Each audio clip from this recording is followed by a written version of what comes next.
What subjects have you actually got today, Jamie?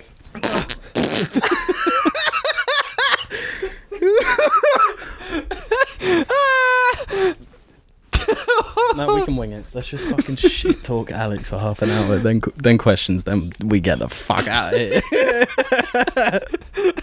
Let's fucking do it, man. Let's fucking go. Trying to get in a comfortable position. Wow. Good afternoon, morning, evening, or night, ladies and gentlemen, and welcome to the Jar Media Podcast. Today, it's only me and Jamie. Hello. How are we doing, Jamie? Yeah, whatever. So, today it's just, it's coming through on the app. Why is that making sound? That never makes sound. Oh, fuck. I've also I've noticed my levels are like so high. So that Because you mixed the camera, the mic all around. well, fuck yeah. Okay. Good afternoon, morning, evening, or night, ladies and gentlemen. It's me and Jamie here today. Alex has just completely abandoned us. He's just gone away. Again. He's just gone away. He didn't tell us how to set up the Mac or the camera. We had so many technical problems. We tried to start recording this like an hour ago. No, let's take a look here. It is currently 10 past 10 p.m. Yep. 10 minutes past 10 p.m. What time did we get here, James? 2 p.m. We have been here since 2 p.m. trying to organise this. And it's just been absolute chaos. It's been absolute chaos. Hours spent. Oh, nah, it's not that audio track. Try this one. Oh, it's not that one. Let's try this one. We've had to go through like 16 audio tracks on 2 different audio tracks itself. Yeah. Trial and error, and we've just been pulling our hair out at trying to get you an episode today. We've really sacrificed our own mental well-being for this, Jamie. Pulling our hair out. It's been... Before we get too deep into the show, we'd love to just shout out the beautiful heroes. I like to call them the heroes of the Jar Media Podcast. The heroes of the show, the patrons. They're here for us when Alex isn't. Which is becoming more and more frequent. They make the audio version of the show possible on iTunes and Spotify. And they help us make extra videos. Yeah, and in return... We give you patrons a lovely early video every now and again. Which they have recently received with our absolutely incredible review of The Eternals. Yeah. Which will be coming on YouTube soon, so get ready for that. Yeah, keep your eyes and ears open. It's completely unexpected. You do not expect the chaos that is being brought through that review. You wouldn't expect us to talk about something we've been talking about for years at this point. But anyway, let's go back to what's important. Alex has fucking ruined us. Absolutely ruined us.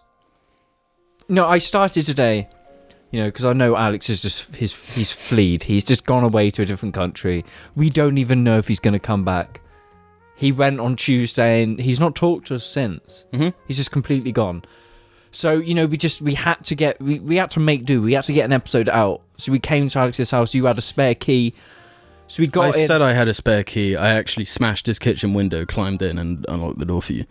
Yep. And then we've just been trying to get this to work today. Alex has been of no help. He's just gone, living up like the bougie rich man he is. Mm.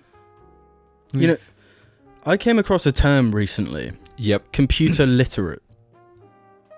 Right. Yeah. Literate with computers. Yeah, like...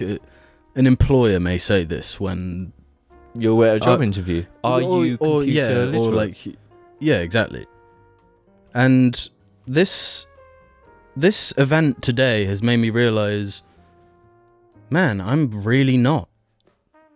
I don't think these are normal expectations for someone to have. No, but like anything that is beyond like Microsoft Word, maybe Google Docs. I'm in deep water and I'm struggling to swim at that point. The current's pulling me out. You only think you know Word. Surely it'd be the whole Microsoft like Office like suite. Excel. PowerPoint. No way. You definitely know PowerPoint because I've seen your PowerPoints. I know they're good. You have seen a lot of my PowerPoints, to be fair. I have. Like I can use anything because I've spent so long using these like really niche, computer systems for work and whatnot. I can breeze through any program. But as soon as I get an Apple product, yeah, out of order. My two weaknesses are Apple. Not anything with a touchscreen. Anything with a mouse or God forbid a trackpad. If you're using a trackpad, like a laptop trackpad thing in day-to-day life, you can do so much better for yourself. Please seek the help that you deserve. Buy a mouse. It's not even like it's an expensive ordeal. It's just like a plug and play. Poundland probably do mouse. Yeah, get a Poundland mouse. Genuinely. Save your life. Yeah. It's like you won't be waking up feeling, got to use my laptop again today. You'll be like, yeah, I've got to scroll through Netflix using this. I need to look for new socks to buy on ASOS.com using this. And then once you've got your mouse, you can just breeze through your fingers all. just start scrolling. You're done. Your life, your efficiency, your productivity is going through the roof. You're becoming the person you always wanted to be. Yeah, the person that was deep inside you all along, the person that you always have been. Trapped in this Apple trackpad prison. Yeah, Apple, even a Google Chromebook trackpad, even Alienware trackpad. See, I kind of trust the Alienware trackpad. No, if it's a trackpad, I don't trust it. Call me prejudice. Sorry. Do you know what's better than a trackpad? Than those old little nibs you used to have in the middle of the keyboard back in the day, like mid-2000s, the little nibs. I prefer them to the trackpads. The little nibs? Yeah. Because you just kind of like nib it a little bit and you know exactly what I'm on about. The little nipples. The textured nipple in the middle of the keyboard. Tell me more. I don't know how else I can describe the nipple. So you're saying the nibs are better than the trackpad? Yes. Fair enough. Fair enough. And much like the nipple, it was lost to time through technology progression, much like the trackpad will eventually. Are you saying the nipple is going to be lost to time when we progress past the need for physical bodies, thus nourishment of babies through a teat? Yes, the nipple's going, much like the keyboard nipple. The nipple will forever be lost. When we have robotic bodies, the nipples are not going to be saved. Yeah, we're not going to reproduce the nipples. You're right. Why would like a constructed human need a nipple? Exactly, they're just uncomfortable. Yeah, there's no actual benefit to the nipple outside of just babies. Am I speaking lies here? Well, it depends because if humans were to be just constructed from the get-go, right, then surely, like, cock pussy gone as well. No, because that's a pleasure thing. So even when we're robots... Yeah, but nipples play into the pleasure. Yeah, but the nipple... The crocodile clips? Battery clamps? Yeah. Well, no, but it's like... I know the nipple is sensitive, but the cock and the pussy is more pleasurable. No, but I think if you got cock and or pussy, you might as well have nips as well. So I'm thinking robot future, none of it. That's my opinion. Then? What's the point of what? Living? Yeah. But what's the sensation you'll get as a robot then? Because as humans, Learning. we get our sensuality is through busting a fat nut. So learning is not going to replace that. No, but when we're robot people, we can just program the same feeling to come from being like, oh, I just learned about a new philosophy. She was saying, when you dive down the communist rabbit hole and you learn the philosophy behind it, yeah, you're going to have when you like reach the end of the Communist Manifesto, you just bust. See, I think that would be quite good because it would incentivize. Yeah, you become addicted to chasing this learning high. You become educated. Yeah, you become wildly educated. And you can't stop being educated. And then you plug into the mainframe and everyone's just fucking... It's like a learning orgy. Like, people are just learning things from one another and learning independently. Chasing that nut. It would be a way to further evolve humanity, right? Because the problem with humanity is humanity doesn't learn from its mistakes, right? We just constantly make the same mistakes every 500 odd years. And come up with new ones. Exactly. So if everyone's so educated, then everyone's going to learn from the mistakes. So we will stop making mistakes and we can only progress to a level of evolution that is actually physically impossible. No race will be able to get that level of evolution like we have. Like, at that point, we might as well just be the Reapers.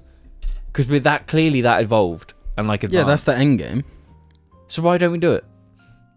Because we can't make robot people yet.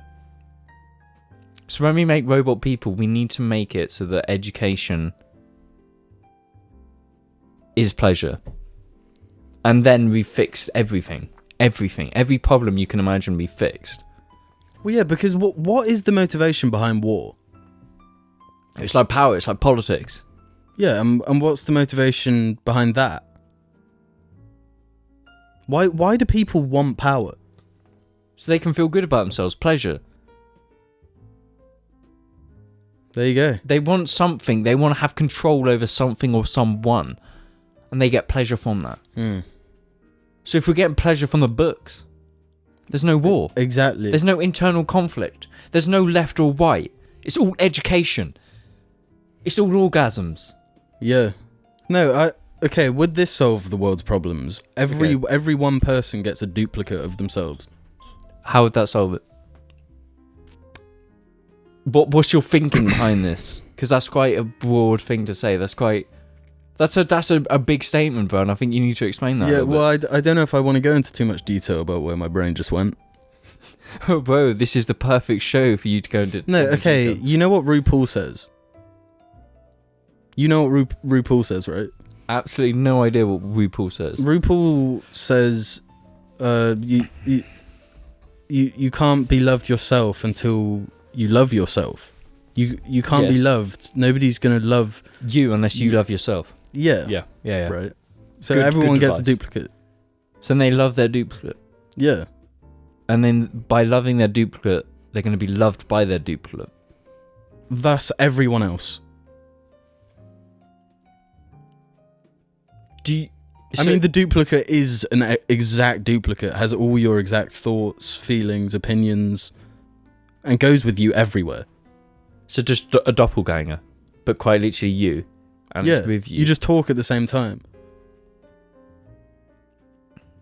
I think that would make people more unhappy with themselves, because then they'd actually be interacting with themselves.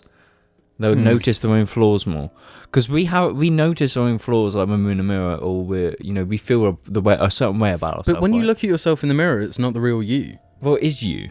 No, it's not. It's a reflected image. That's why when you look at a photo, it can be like, oh, we tend to prefer our reverse image than how people actually see us. I've never thought of it like that, but I completely disagree, because when I see myself in the mirror, I have like the opposite. If I see myself in a photo, I feel more like, oh, I like that person. But if I see myself in the mirror, I'm more like, don't like that part and that part and that part. So that might just be me, but at the same time, it's like, there's been times where I look like a completely different person in photos because of angle. Yeah, everyone gets that. Where were we? Bro, I don't know. Did you know what has been on my mind though? What's been on your mind? It's the way that when there's different members of the cast on, episodes tend to have a completely different like structure, and the subjects are very different. And I'm starting to believe they actually represent ourselves in a way that nothing else can. Because if you look at the episodes with Alex by himself, the episodes of me and you, the episodes of you and Alex, you start to form a spectrum, okay? Yeah. So on the far right, the absolute far right, Tread carefully here, James. on one end of the spectrum, you have Alex. And the only way to describe Alex by himself and the influence he has on the JARCast is a dictatorship. That might sound... I might be putting things out here now, but how much has he pushed the narrative that I'm Pissadic onto the Jarlings? He's forcing the Jarlings to obey his ideology that I'm Pissadic, you know? If that's... Are you here saying that you're not? I'm not Pissadic, no. Alex is Pissadic. So by forcing that narrative down the Jarlings... into the Jarlings' mind, he's trying to group think them into thinking a certain way. If that's not a dictatorship, I don't know what is. No, you see, the more conniving thing about Alex's strategy is that it's not a dictatorship. It's more cult leadership. Is that not on that same... Does that not take... No, up the same because type of I place? think a dictator says, you do this my way, or there are consequences that, like, things are bad are gonna go, you know? Like... Yeah. Like you're going to disappear into... Russia and stuff. Yeah. But Alex isn't like that. Alex is more Rajneeshpuram.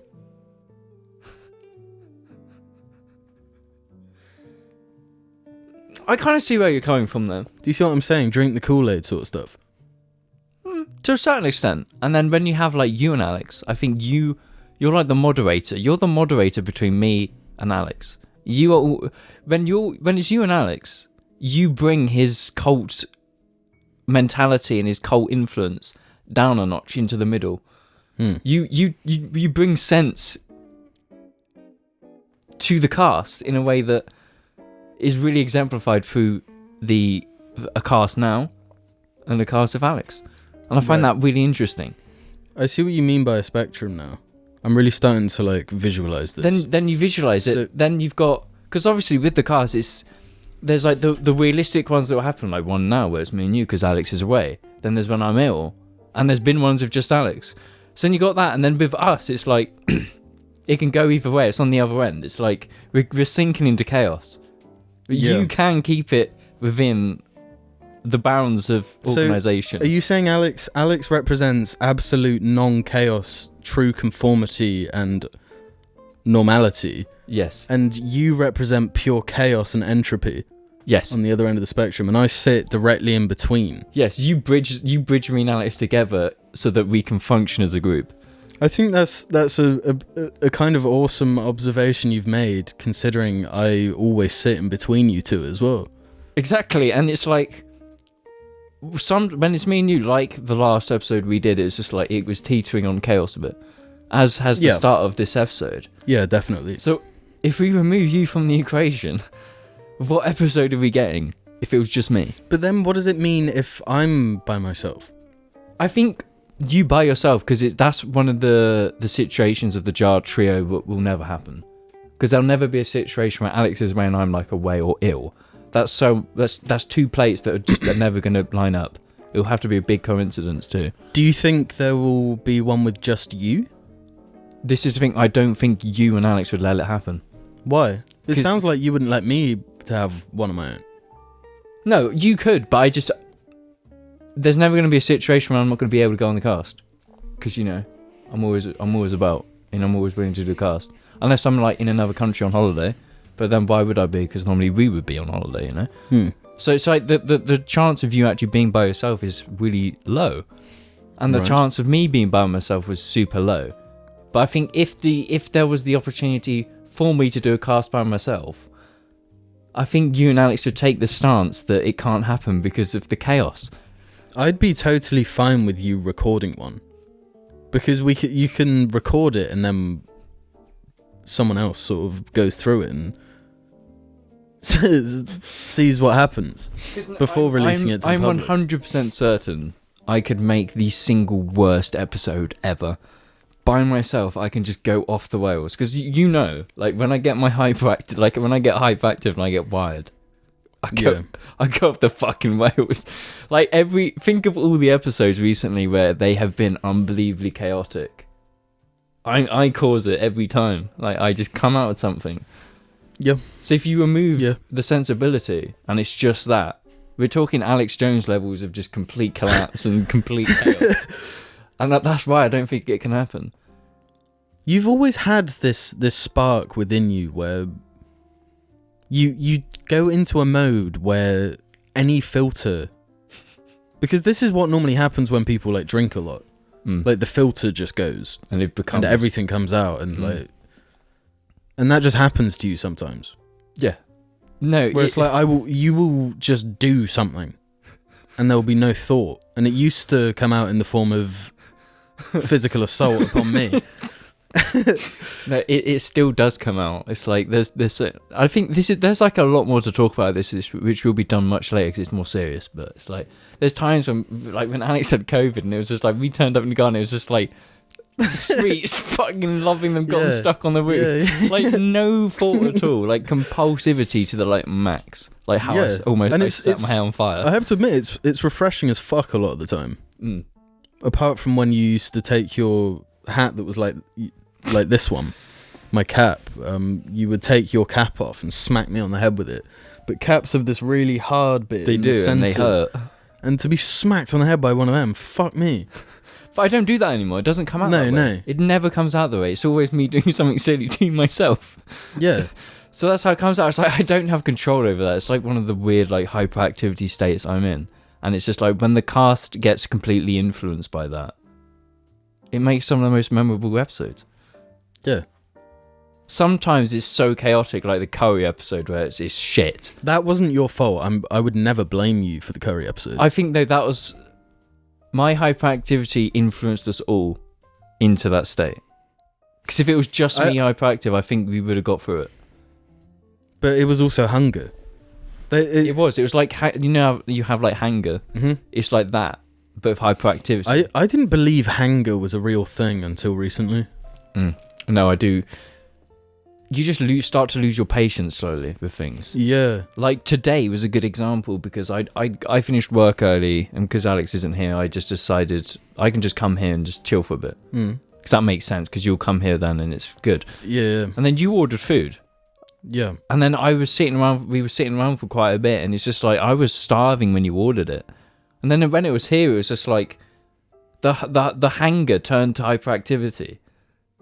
Yeah, which ultimately results in extra hunger. Yeah. Because you're burning even more calories and then you're becoming even hungrier. And then just it goes off, and that's how we spent like an hour trying to sort the episode out, because it was just everything was not right.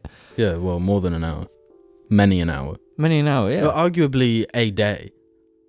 We lost a day. Yeah, pretty much. Like my whole weekend is ruined because of this, you know? Oh, yeah. Everything and is probably next week as well. Every single little plan I had, every detail of the week I had scheduled has all been pushed hours forward, some into the next day, some into the next week.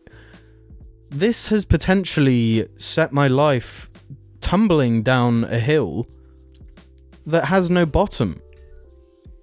Yeah, no, I completely see that. I think that's it's the same with me, you know. I had so much planned today, and then this computer issue just set us all back, and it was unbelievably tragic. Thanks for that, Alex. Yeah, thanks, Alex.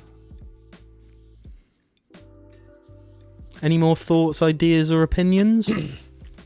I don't know. I have been thinking about this today, because normally when it's the three of us, you know, Alex has some things that he's already planned. He wants to say about, you know, movies and whatnot.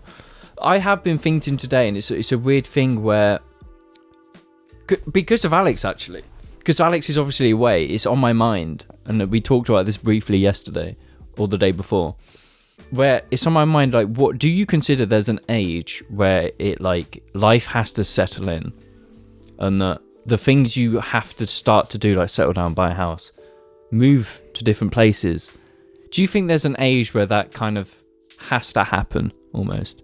Because I know it's like when we're young, and as a group, you never think of these things. You know, you go through school, you go to uni, and that's the thing.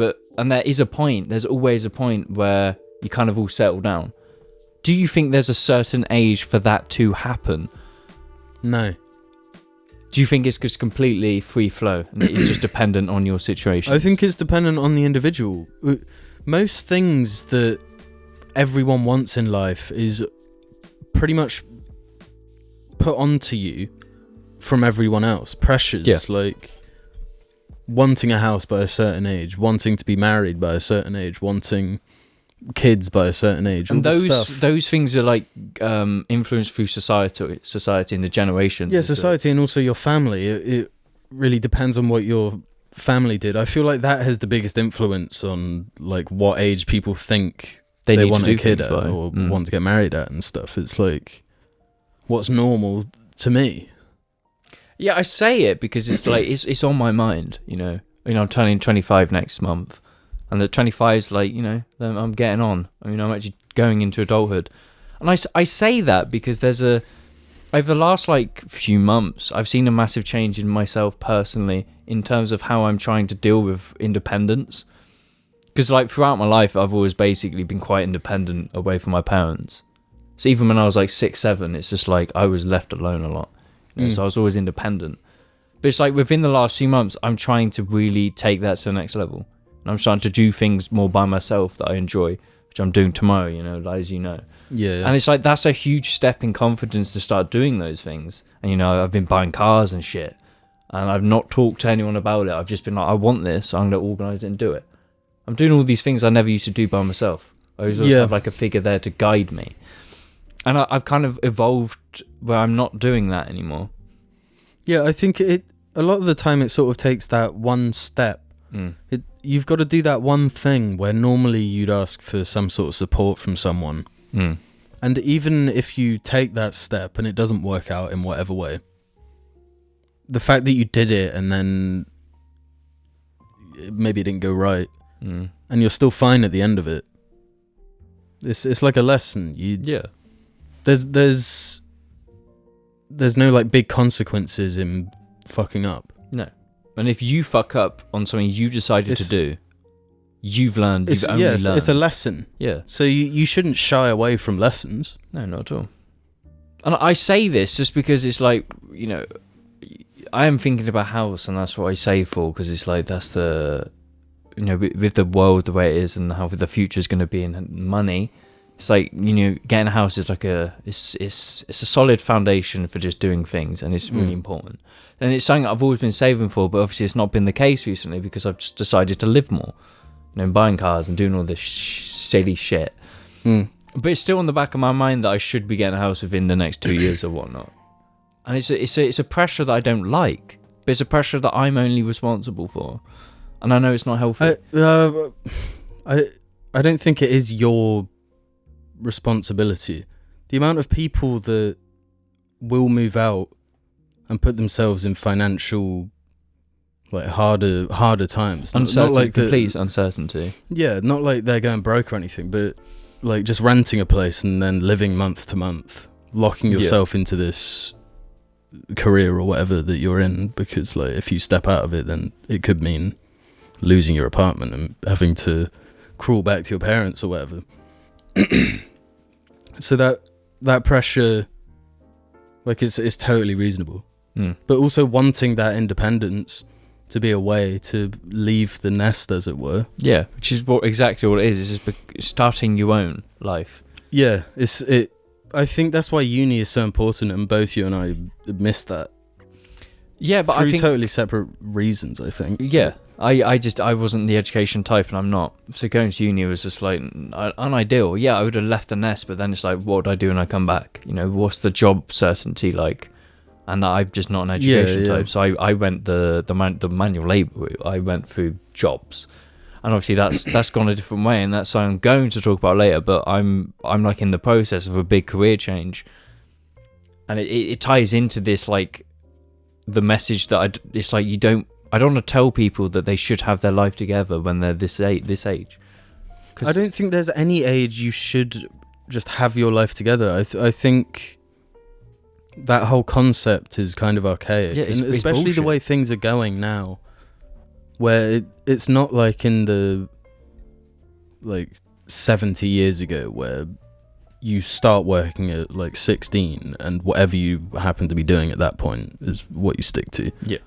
And that's not the case. Like I've gone through so many different levels of types of career, and now I'm like going to like a really like intensive engineering role. I would be building basically robots, and it's like I've never done anything prior would fit me there, but it's like I've gone completely out of my comfort zone just to fucking do it and just to apply. Yeah, and I think it suits you way better than anything you've ever done before. Yeah, and it was like a huge fucking deal to me, and it's like I've got a trial next week, and it's, you know, it's like I was doing this the same time I was doing all these other big steps. It was just like I was just completely changing my fucking life basically over a week. Yeah, stuff tends to sort of snowball like that, though. Yeah, and it's just once you start doing it, once you take those steps, you can start running.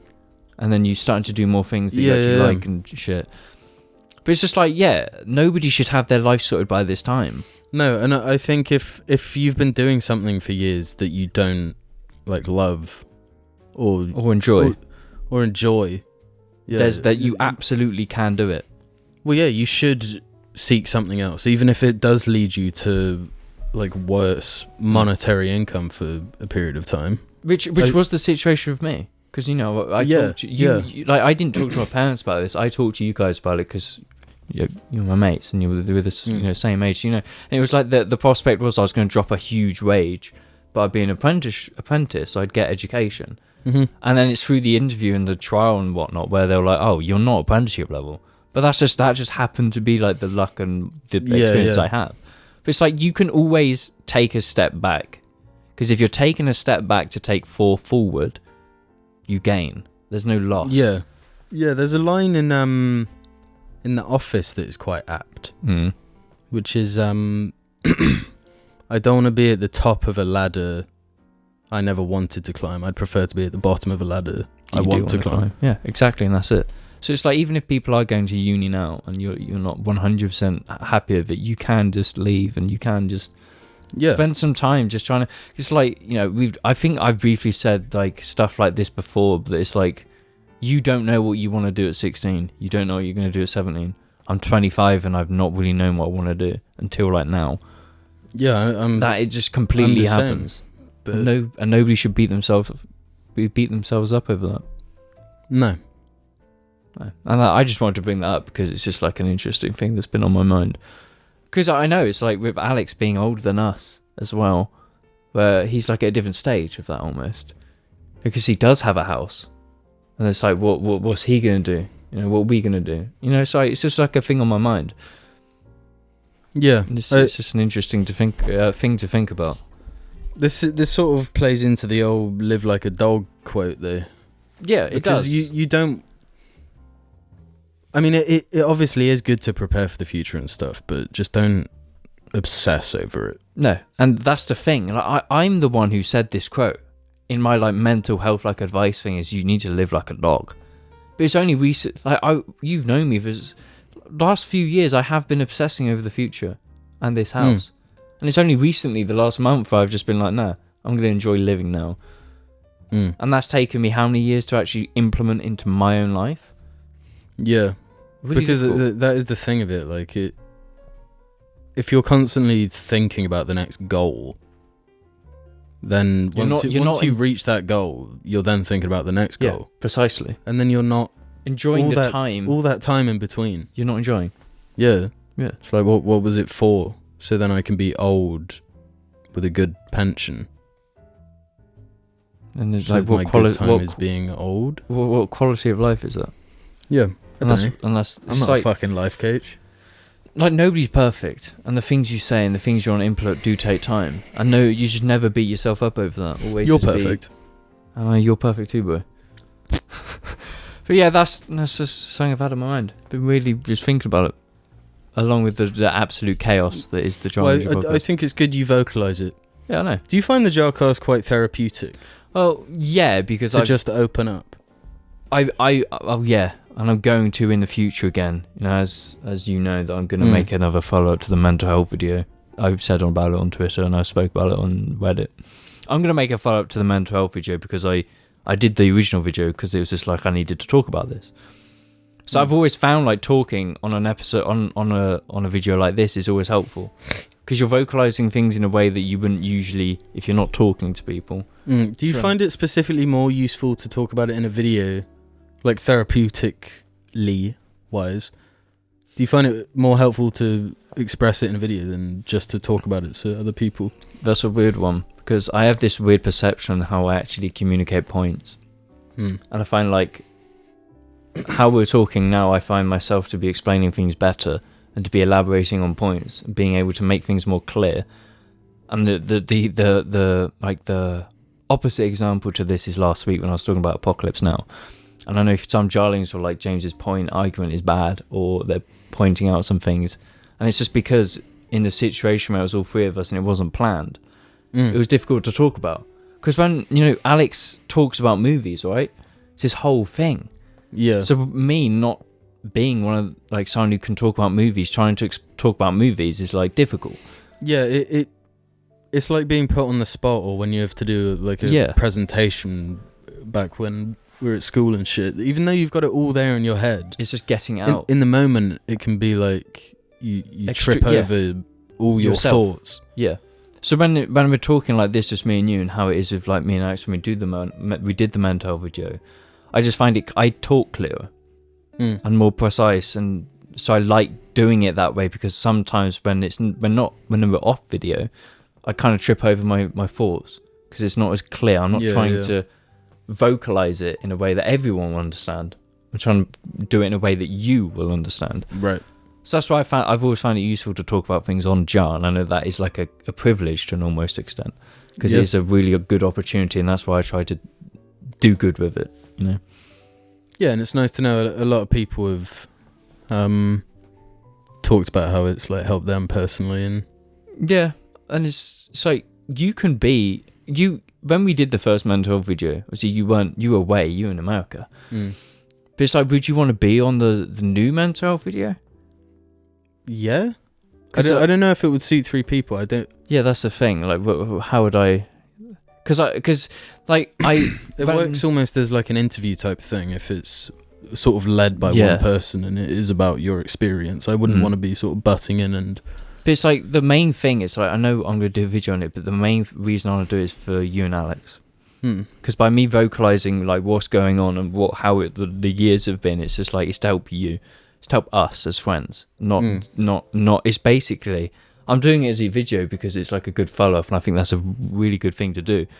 But my main reason I do it is just to help us, so that you know me, what's going on with me, and then you can help, and then that's why I want to do it. Yeah, like we wanted to do this video like months ago, but then we all got fucking ill.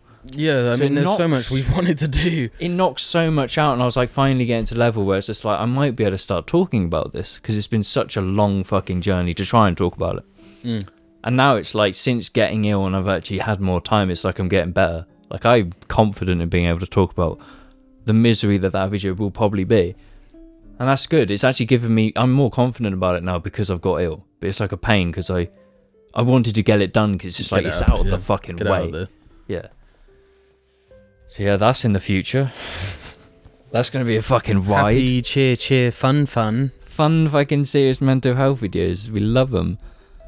But yeah, other than that, you're fine and dandy and everything's juicy. No, I'll do what I say all the time. It's just like living the dream. Say that to everyone. Go into work, it's just like, hey, James, how are you? And I'll be like, living the dream. And my boss has walked up to me and she says, I don't understand what you mean by that anymore. Because I'll walk in one day and I'll be like really happy and be like, living the dream. Next day I'll be like, living the dream. So she doesn't understand which This pisses me off with all surface level interactions. Hi, you're right. Then they don't really actually care if you are or right or not. No, the most common reply to "you all right" is "you right." We just ask each other if we're all right, and then just move on. No, I've noticed it, because I remember seeing this TikTok, and it's just like someone like in America coming here, and then we get the "are you all right?" and they're just like, "Oh yeah," and it's like the English person's already fucking gone. You just fuck off the moment. Like, I notice it all the time. It really bugs me. I wish we could just as a collective agree to not communicate. If our communication is going to be that surface level and vapid and totally pointless, and all it is like a facade of caring, It's like implying that you're interested in their well-being and what's going on with them, when you're clearly not. when you It's so absolutely fake. do not. It serves no purpose. Neither of you want to talk about Anything. or hear what the other person has to say. So if in these scenarios, just say nothing. Say living the dream. No, say nothing, because that's part of the but then facade. you're going to look rude. No, but that's what I'm saying. As a collective, we need to agree that it's not rude to just not. Because when someone says to me, "Are you all right?" Well, not "Are you all right?" You all right? In that way, you right, mate? I know they don't care. Yeah. So I could say no. Things are terrible. And they're just gonna. It's gonna be awkward. You're creating something that's extremely awkward. Then they really don't want anything to do with it. They want even less to do with it now that they Exactly. know that I'm not all right. So why would So they ask? why the fuck? If anything, them asking "Am I all right?" with me having to say, "Yeah, everything's fine," even though makes you everything more might not be depressed. fine, it makes shit worse. It's straight How up the does. fuck is that rude? How the fuck is it rude if I don't want to engage with that bullshit? It's not. No, I completely agree with you. I don't think it's rude at all. And it's like I get asked this question at work, but it's like I know the people at my work, and like if my colleague, Yeah, no, that is different. yeah, Obviously, like if my colleague asks if I'm right, and I'm like, yeah, just a bit tired, a bit down. She's just good about it. And she's just like, yeah, come cheer up. But I'm the same for Yeah, her, and it's yeah, like that's yeah. because I have a good working relationship. But then there's other people in my office who do ask me, "You all right?" And I'm just like living the dream. hmm And it's just like I don't elaborate further because I don't have that relationship. yeah, It's easy, you know. It's fucking. I just go get my coffee and then fuck off back to my desk, you know. but I'm thinking like even less important interactions than that, like people you're not seeing again, like Oh yeah, I Let's- won't talk. Just don't. what you won't interact at all. Like No, let's I say do you're driving interact. somewhere and you pop into like a Lidl Yeah, and the cashier says, "You right?" because it's like in Britain, the you or bye is nothing more than like a hi. It's just a hey. That's basically what it is. Yeah. It's just our hey. Yeah. It's our Yeah, hi. and I think we need to change that as a collective, as the United Kingdom States of America. We need to change this. Yeah, we should just do Hi, hey. yo. Easy, boom. No obligation to say anything back. Yeah. Well, no, because then all you need to say back is Yo. yo. Yes, I do. Hi. Hello. You know? But It's easy. there's also the thing with you're right. The correct response is yeah, you, or yeah, you're right. But it's nice. You what? Well, yeah. It's the same But thing back. that's the thing. It like cuts it in half, because asking if someone's all right has to be responded with the same question. Yeah. Those are the rules. But the implication is that you answer the question, then ask them the question. No, you cut out the middle one. So you cut out the answer and just replace it with the question. So you're both asking the question, but the fact that you don't get an answer implies that the answer to the question is yes. What's the point of the question? I kind of understand why it's just like anyone who grew up in like a, you know, they didn't In a speak- nice country. in a nice country. It's like they get confused at the way it is. It's like, why the fuck do we actually do this? Why do we do it, Jamie? I don't know, we do it to ourselves and we all fucking hate it. It's like we're that fucking miserable. As a Yeah, country. I do think the English people are at the top of the spectrum for the most miserable. No, there's probably The some most countries- self-hating. The self-hating, yes, straight up. Because all the countries that generally have a worse quality of life, they're quite positive, you know?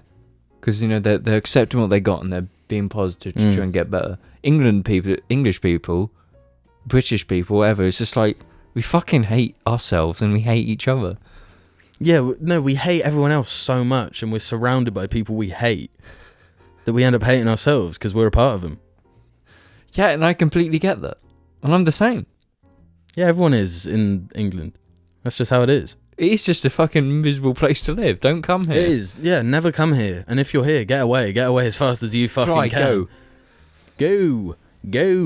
I think we should go to these messages. You know where we should go? Where? These nuts.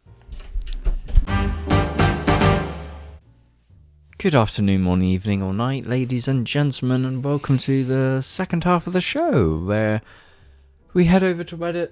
We head over to the fabulous Jar Media Reddit, and we answer a few for the boys. We answer a few sick questions for the boys. I'll just say, I'm going to completely interrupt this section. Yeah. We've always had issues of lighting. We've had no lights on the first half of the show, and it doesn't look bad. They're on now. Well, I didn't even notice. I could see your slimy skin in the first half, so... Well, that's a good thing then, now that I've changed it. Why do I have such slimy skin? I don't know It must have been that Domino's. God, that's fast. Yeah. You eat one Domino's pizza and the oil just comes straight out your face. Yeah, look, it's like... It's bad. You're dry as a bone. I know, that's what I mean when I say I look like a fucking New Vegas school. It's like... It's fucking coming out, baby. So yeah, this is the part of the show where we head over to the Jar Media Reddit and we just answer a few questions.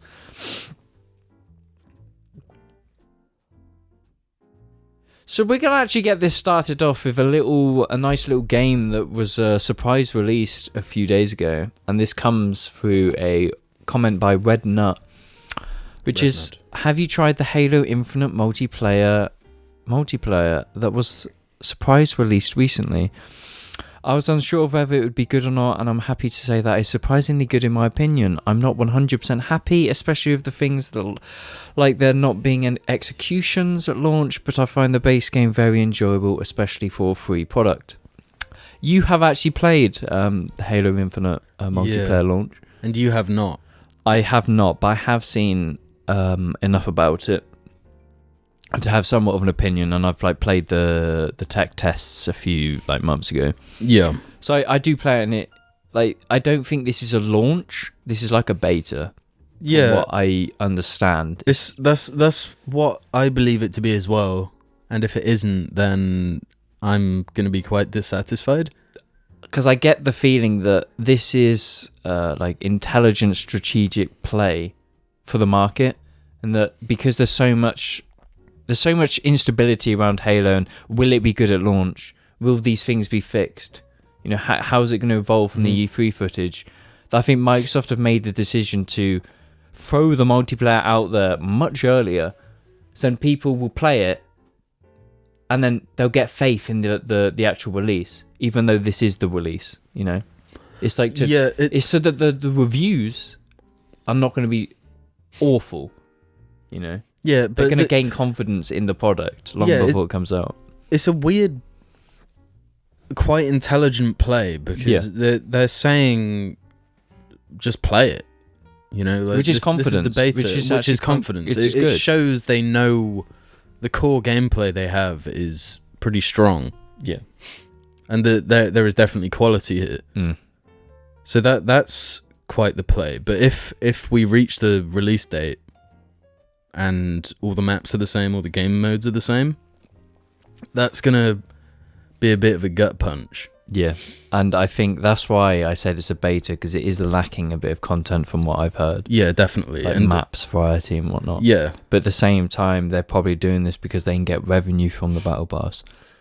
Yeah, which they are. And the store. Which is terrible. It's terrible. It's not good. The Battle Pass is probably the worst I've seen, and because of the way it works with battle passes not running out, you can't buy one battle pass and use the currency to get the other, to get Apex, the next, where you buy one season, then you've basically got an infinite amount of seasons as long as you play it. Yeah. So that £7 of Battle Pass is basically getting you £70 worth of content, basically. Yeah. Yeah, as long as you Play it. Which is not difficult to do in a game like Apex. Not in Apex, no. Which is another terrible aspect of the Halo Battle Pass. It's really, really slow and arduous because there's no inherent XP. Yeah. It's all these challenges, challenge based, which is not good at all. It's terrible. It's straight up awful. And they've said they're going to release a progression system separate to the Battle Pass at the release of the actual game, which is good to hear. But what sort of stuff is going to be tied to that? Because I'm so tired in these games of like seeing some Spartan, to use Halo as an example, who's like bright white and gold, really flamboyant shit, and it's like, oh, he just dropped 10 quid for that. Yeah.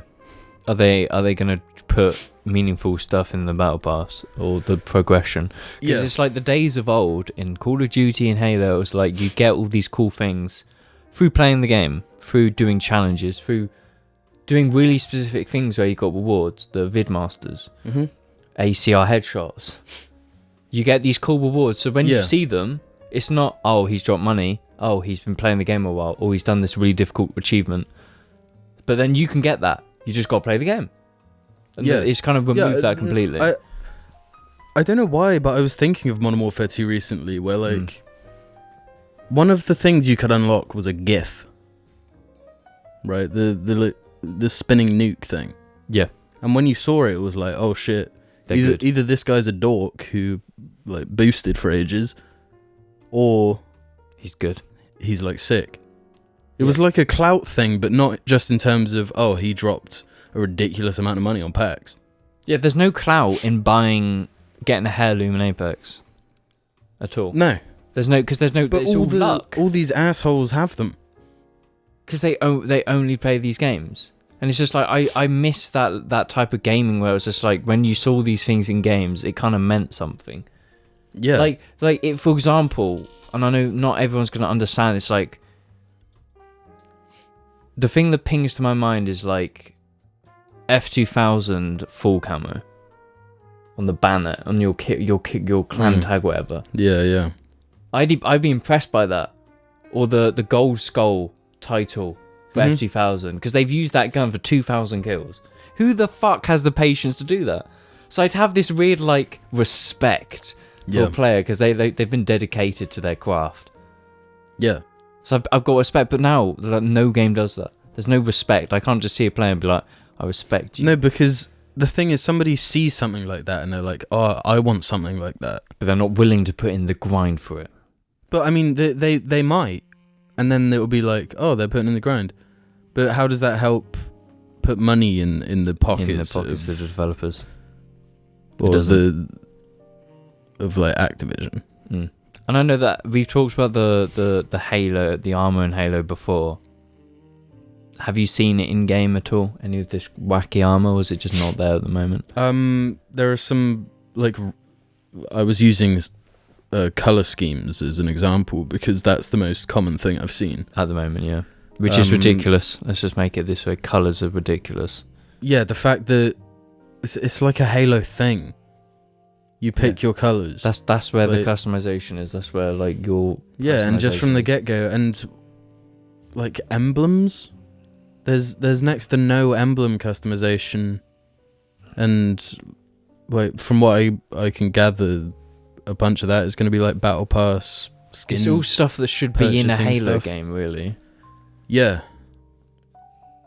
Yeah, that stuff is awful, but it's never what I've really played Halo for. Yeah, it's not like COD. You played COD for these silly progressive challenges and this reward and loadouts. Halo was just, you played for the gameplay, which, pleasantly, from what I've seen, they've got a really good sandbox going. Yeah. You know, where people are slingshotting and, you know, launching warthogs to slingshot them and then sniping. Yeah. There's a good sandbox there, and that's what Halo has needed to nail. If they didn't nail it, the game would have failed. And they've actually nailed it. So... Yeah, it's the best Halo sandbox since 3. which is saying a lot. It's not. It's better than Reach. Yeah, and Reach was still really good. Yeah, I didn't really like the multiplayer of Reach, but the first chance I got, I booted up this multiplayer, and I was like giddy. I played my first big team match, and just had fucking fun. No bullshit, just fun. Yeah, old school fun, like the same as the first time I ever played Halo 3 big team. Yeah. And it's like, you don't need to take this shit seriously, but then the more time you put in, you start looking at the challenges, and it's like the most bullshit stuff. It's like, use the enemy locator to find 2 enemies and kill them both within 30 seconds or some shit, and it's like... Yeah, that's shit. That's bollocks. Yeah, and you have to do that stuff to progress through the battle pass, otherwise it's going to be slow as hell. Which is a completely terrible system. And I can't remove the battle pass from it. No. And especially when shit that pulls me out of just enjoying the sandbox is, in a week's time, this like samurai armor's coming out. How far are they going to go with this shit? Really far. They already have it at the Massive Collection. Yeah, exactly. And seeing that shit in Halo 3 like breaks my heart. Like, that's my, like, I will probably play Infinite, and I'll play like a few matches when we're all on, because it'll be fun. I'm not touching anything else in that game but barge pole. Yeah, I don't want to at all. It's risky. It is, and it's definitely not something that should be done. But it's good to see Halo that it's got that gameplay, and it's come back to that. And I just wish that the environment for gaming wasn't the way it was. If that was all gone, it could probably be a Halo 3 competitor. If it had a good campaign. Which it may do. I'm quite excited for the campaign, but I kind of just wish... I wish you at least had the option to just pay for the game. Just pay for multiplayer. And then just have none of that bullshit. Have a natural like way of unlocking and progressing through all of this stuff, and not have this exclusive, ridiculous skins. Bullshit, yeah. But yeah, we're hyped. I'm sure if Alex was here, he'd be able to... Yeah, I'm sure we'll talk about it more next week when he get some proper hours into the game and stuff. Yeah, I might give it a try and actually see how I think, because I've been quite negative about it the whole time. So I should give it a try and see. I think you should. Okay, so we've got one from Alcoholic Christian. Question for Alex. He's not here. Recently, I've been trying to get into film more, and with James talking about how anti-consumer the streaming industry is, I was wondering how you manage it and what do you do to minimize costs. As I did say last week with the Apocalypse Now discussion, I don't get into any movies because of the industry. I only use Netflix. And if it's not on Netflix, I don't really watch it. That's where I draw the line. Yeah. Unless I can find dodgy copies on YouTube. I'm similar. But I have the 3. Netflix, Amazon, Disney. With that, I tell you to get rid of Disney. Yeah, it's the one I use the least, for sure. It's definitely not, because it's like that if you want to watch Disney movies, it's the only way you can. Which is bullshit completely, because it's just they're just completely... Yeah, monopolization. Yeah. Amazon Prime seems to have quite a good variety, actually. And obviously you get weirdly, Prime with a lot of the like really good movies are on Amazon Prime. Yeah. Netflix has a lot of the like more trashy, schlocky shit that when it's like I don't care about watching it, but I'll watch it. That type of shit. I mean, we watched one today. Yeah, which we may go into on a later date. But no, we should definitely go watch it. Just talk about it now. No, I want Alex here for it. We should just go off. But that's fine. I would personally say the best way to minimize or maximize how doing it is to look at all the movies you want to watch, find the streaming service that has the majority of them on, and then subscribe to that one and watch all of those movies, and then jump subscription, because they're not cheap. It's like £30 if you've got multiple a month. That adds up. Mm-hmm. That's like when you're not that's just a stupid amount of money to be coming out of your account every month. So that's the way I do it personally. Yeah, I think what Alex does, because he's big into film and that, he's got Apple TV and he'll buy individual films like 4K. So that's not cheap though. Yeah, that is real. Like, well, I mean, it's part of his job, literally, to watch and talk about movies. So he gets all that tax. Fuck. So that's probably not the thing I'd recommend for someone who just wants to get into film. I would just hit one service at once and watch all the movies you want to watch. And if there's ones like Apocalypse Now where it's just like you kind of have to went it everywhere, you just have to pick the site you want to use and just take the hit on it, really. Yeah. But those movies are worth watching. Really, really good. Yeah, the annoying thing is a lot of movies will just like disappear from services one day. And then you're stuffed. And there's finding dodgy copies online. Obviously, if you do care enough about films, you can always just torrent them. But we would never do such things. We would never suggest you do that. Yeah, that's immoral and amoral. Yeah, and we're not. We're sensible, complete boys who are completely legal within the United Kingdom justice system. They ain't getting us. Not yet, anyway. There's a few tax dodgers among us, so, they're just waiting for us. Boobity-boo. Do you pick scabs off your fingers? No, I don't really pick scabs. Really? Yeah, it's just like... You don't eat your scabs? No, it's like unnecessary. Gross, dude. So we've got one from Deludildiri. So, Jar Mingers, does James hate NASCAR? If yes, then I want to know his reasons for disliking it. If no, then hypothetical. If all of you would participate in a NASCAR race, who would wreck out first? Can I answer this question? Yeah. You like NASCAR? No. Yes, you fucking do. Yes, you do. Okay, no, explain. Explain. You've told me you like NASCAR. You like NASCARs. Yeah. Okay, no, the whole NASCAR thing, I like NASCAR from like 20 odd years ago, when it was in its like peak golden age, because that's when the cars looked the sickest. It had some of the best driver, and it was just wacky and it was silly, and they crash. But nowadays, it's just I don't gel with that type of motorsport, or any motorsport for that matter. If it's not drifting, I'm not really interested. But do you like F1? No, F1's interesting because it was stale 2 years ago, but now it's pretty exciting because Lewis Hamilton is like shit. He's been the best for 7+ years. Yeah. He's just been winning championships constantly. Yeah. And now you've got Max Verstappen, who's in an equally fast car and he is fucking going in. And he's fucking leading, he's winning.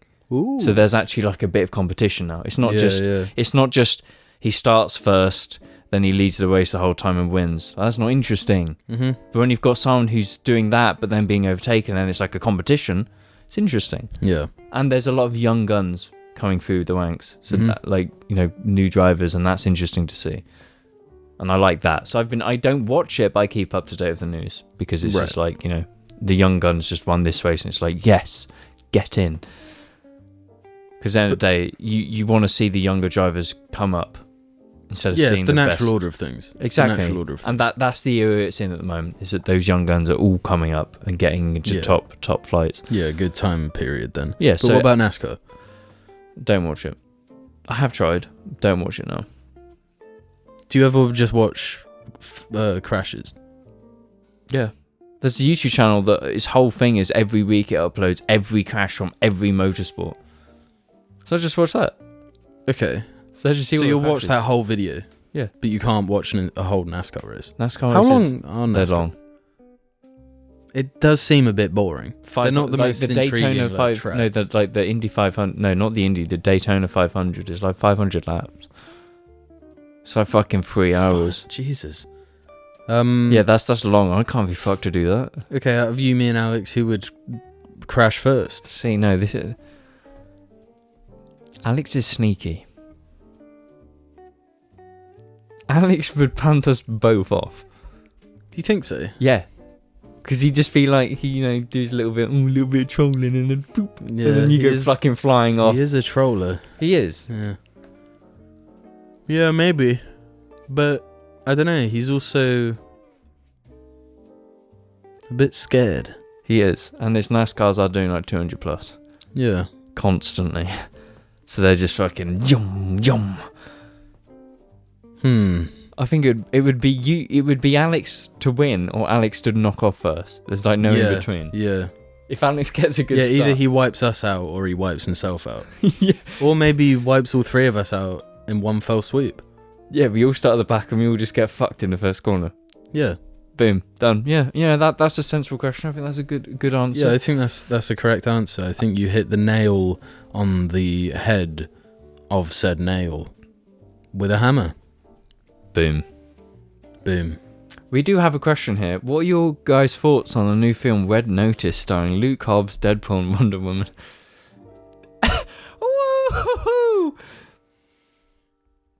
What's our opinions? What do we think that this movie exists? Is that the question? No, the question is what do we think about it? Like, having watched it. We haven't watched it. We absolutely have watched it, Jamie. Look, as long as these films continue getting made and people keep seeing them, we can only be so lucky as to continue getting them. And that's just the fact. We get what we want, really. And this is the world giving us what everyone wants, which is this film. We've watched it and we're going to review it later down the line. Get ready, it's like Eternals levels of good. It's actually better than the Eternals. Yeah, I would say the same. I've got another one here from Blue Lamp 77. Seeing James's interest in war movies, has he seen or is he planning to see Russian Soviet war movies like Come and See or The Ascent? They're usually available on YouTube for free in HD. Personally, I'm not the biggest war cinema guy, but Come and See is one of my favourite films. I bring this up because Alex, I'm pretty sure, has seen Come and See. And he recommended it very highly. I think Alex said it was a very good film. So yeah, I would love to see them. I probably will, without a doubt. So yeah, I just want to mention that briefly. I'm going to say I won't. No, probably. I don't. I probably won't. No, I think you're more of a Ryan Reynolds fan than you are a war movie fan, so that's no surprise. I'm more likely to just chill out and watch something with The Rock in it than, get my mind torn to pieces by the horrors of what humanity commits to one another. Absolutely true, brother. I've never agreed with you more in your life.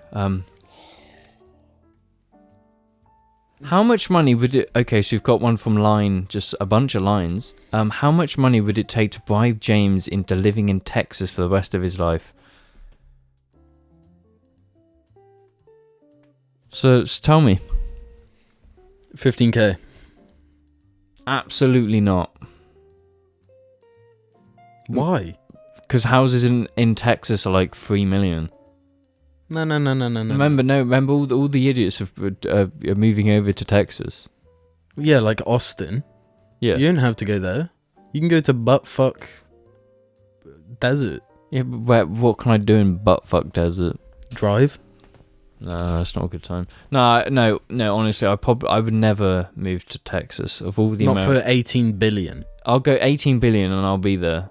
But like, what does it mean by? I will use like 10 million of that to fake my own death to leave it, but no, but you can't. Well, no, it says, the rules the rest of my life. Clear. No, the rules said the rest of my life. Yeah, but it's not like there's someone. It's like there is a magical thing keeping you tethered to Texas, where you have to live, quote unquote. This is my problem with the question. See, you can live somewhere, but travel a lot. Okay, yeah, fair. Then I'll just travel to California. Well, you can travel across the world if the money you decide is like 600 infinite million. If that's the amount you say, then that's what you get. And you as long as my main registered address is Texas, I'm fine. Yeah, I guess. So I can just live. I don't even have to move. I can just register myself in Texas.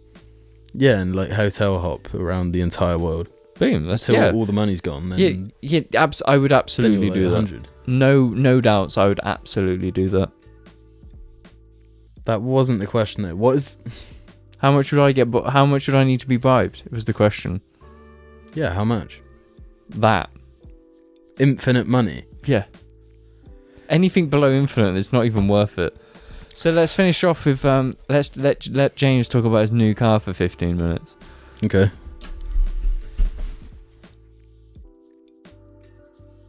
I did buy a new car. It's a nice car. It's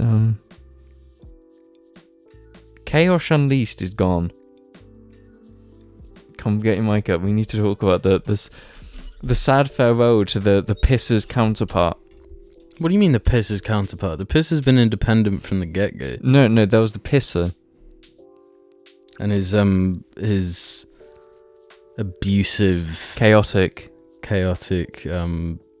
unpresent companion. Yeah. It's gone. My beloved Mazda. James's Mazda that went. My Mazda my silly Mazda that I was a street car and was made to go really fast on corners. That was horrible to drive in every situation. Is gone. I bought another car, and the Mazda's gone, and I bought a boat. Yeah, you might as well have. I bought a boat. I bought a Nissan Laurel, and it's big.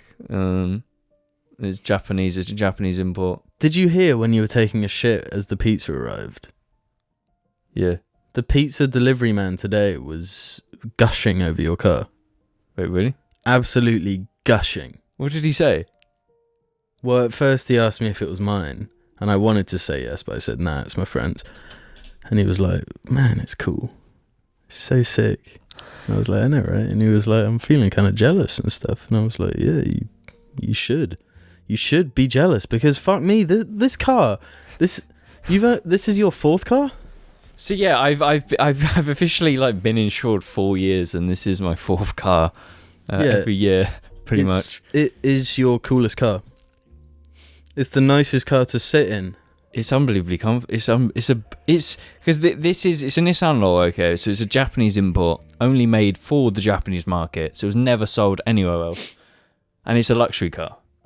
So it was sold as this barge, this really comfortable barge that you can just cruise easy, and it's just you can chill. Nice car, and it is absolutely. The interior is like Margaret Thatcher's house basically. It's proper fucking like proper cream awful seats, but they're super soft and comfortable. Yeah, most squidgy, like they're more like sitting on a sofa. Yeah, no, it is. The back is just a sofa. Yeah, but it's a huge car. It's a big 4-door saloon. It's quite big, but it's like so light and easy to drive, and it just kind of bounces over the road. Yeah, it's generally which you're gonna change, I'm sure. Yeah, it's gonna be undrivable in like a week because it's just like it's a great car, and it's the coolest car I'm ever gonna own by far. But I also got it unbelievably cheap. It's like I was like. Because we were playing Apex one morning, and I was just like, oh, I found a car on like eBay. And I sent you pictures, and then it was just like, oh, it's a bit too expensive. And then the next 4 days is just like James going off the rails, absolute chaos. Yeah, you were desperate for some sort of like gangster Yakuza type. Yeah. vehicle. It's like, I just wanted to be cool, basically, in a big boat car. And then I found that in the suggestions was my dream car, and it was like affordable as fuck, and it was just like it had no interest in it. So I was like, what's going on? And it was just like the cleanest, like perfect condition car, and I got it for fucking nothing. Are you calling nothing. this your dream car? No, it always has been, because we've gone over it. No, I've said this before, that like throughout the last like 2-3 years I've been watching these drifting videos in Japan with like Japanese music edited on, and it's like actual street drifting in Japan or whatever. And the cars in the early OG days, one of the go-to cars was a Nissan Laurel, and I fucking love them, and I've wanted one, but they're like 20k. So this is a newer one, but it's a Nissan Lowell. And it's just like, if I was going to buy any Japanese import, I'll buy a Lowell. And I've on-off searched for one for like over a year. And this was the first one I saw pop up. And I was just like, yeah, I'm having it. I was like, I'll bid 9k on this fucking bitch. Yeah, I don't blame you. I'm of the opinion that if you're going to spend a lot of money on a car, it should look cooler than it drives well. You want to look sick. And that thing didn't cost anything. And it's just the coolest fucking thing. Yeah. It's the coolest thing ever. I'm even going to a fantasy car meet tomorrow, Nick, because I'm so excited over it. It's the coolest car I've ever seen. It's the coolest car I've ever been in. No, but the great thing about it is if I just go to work, people fucking look at it. It gets attention because it's just like nobody's ever seen one. So it's just like I'll just drive to the petrol station. I have loads of lads like going fucking, what the fuck is that? It's like it's subtly special. Yeah, and it's silky smooth and it's fucking easy. It's like if you know, you know. Yeah, you know. It is exactly that. Yeah, and I'm so fucking in love with it. And I'm so happy over it. Well, never get rid of it. I'm not going to get rid of it. Right, I'm not going to. You'd be an absolute fool to get rid of it. No, I'm not going to. Because it's too clean. If I were to get rid of it, I wouldn't be able to afford another one. Because the prices are just going fucking... Dogecoin means shit. None of these... Laurel coin. Laurel prices are insane. Like Japanese cars, they're going through the roof. Cars that were £600 20 years ago are now 40k. Talk to any of these crypto bros. None of their fucking crypto bollocks is that valuable. Well... Because they might go up 3,000%, but they're crashing within a week. This is a car that gained like 200% over 20 years, and it's only going to get worse. There's going to be a black market for cars in our lifetime, I reckon. It already is. Cars get nicked all the time. No, I mean a black market for cars. I mean, like, just cars are illegal. Wait, that already exists. No, like straight up cars. You can buy straight up cars illegally. Oh my god, no, you don't get it. I don't get it, but thank you for watching this episode. I hope you enjoyed the new combo of me and Jamie. Yeah, get fucking used to it because the asshole is gone. Yeah!